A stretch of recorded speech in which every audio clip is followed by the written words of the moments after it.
Okay, continue.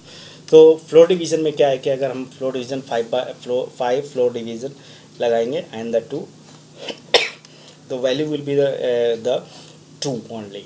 ठीक है, normal हम 5/2 की जब भी वैल्यू निकालेंगे तो हमेशा 2.5 ही देगा। ठीक है, तो हमारे पास यहाँ पर दो एक्सपोनेंट ऑपरेटर्स मतलब दो ऑपरेटर सॉरी बढ़ते हैं यहाँ पर।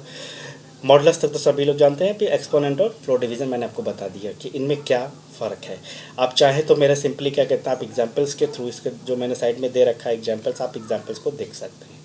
ठीक है, नेक्स्ट ऑपरेटर आपका कंपैरिजन ऑपरेटर आता है। कंपैरिजन ऑपरेटर में मतलब ये सिंपली आपने जानते होंगे, इसको भी आपने लगभग लगभग सभी लोगों ने पढ़ा होगा हैं। और ये सी में भी जो होता है वही यहाँ पर भी है, पाइथन में भी वही ऑपरेटर्स काम करते हैं।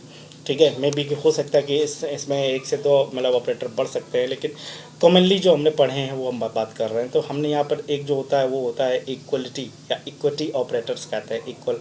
तो ठीक है, अब ये बात पता करना पड़ेगा कि ए की वैल्यू बी के, अब वैल्यू जैसे डिपेंड करती है कि ए की वैल्यू अगर बी की वैल्यू की सेम है तो इधर इक्वल ट्रू वैल्यू हमेशा। और एक चीज़ हमेशा ध्यान रखना है कि जितने भी रिलेशनल ऑपरेटर्स होते हैं उनसे जो वैल्यू रिटर्न होती है वो हमेशा ट्रू या फॉल्स के रूप में आती है। ठीक है, तो कंडीशनल स्टेटमेंट्स जब बनाते हैं तो हम रिलेशनल ऑपरेटर का सबसे ज़्यादा यूज करते हैं। वहाँ पर हमें कंडीशंस बनानी होती है और कंडीशंस में ही वो या तो वैल्यू ट्रू या तो फॉल्स के रूप में रिप्रेजेंट करते हैं। ठीक, तो जैसे हम रिलेशन ऑपरेटर में एक नॉट इक्वल होता है।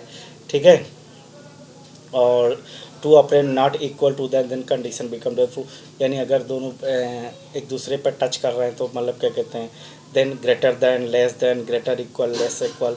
तो इस तरीके से क्या है कि हैं, तो हमारे पास ऑपरेटर होते हैं। ये हमने बताया कि आपको जो मैक्सिमम इस तरह के ऑपरेटर का इस्तेमाल होता है वो कंडीशनल स्टेटमेंट्स बनाने के लिए किया जाता है। ठीक है, जब हम कंडीशंस की जहाँ बात कर रहे होते हैं। ठीक, तो आई होप कि ये चीज़ आपको समझ में आ गई होगी।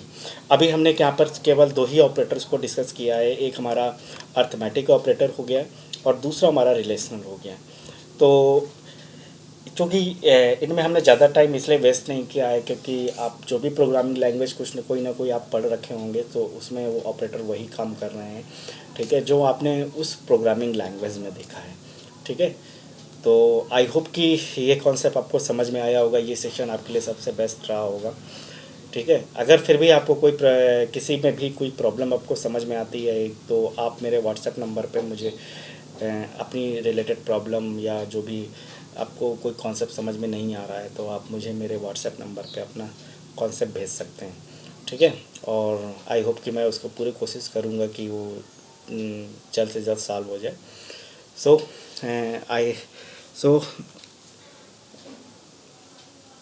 Thank you very much.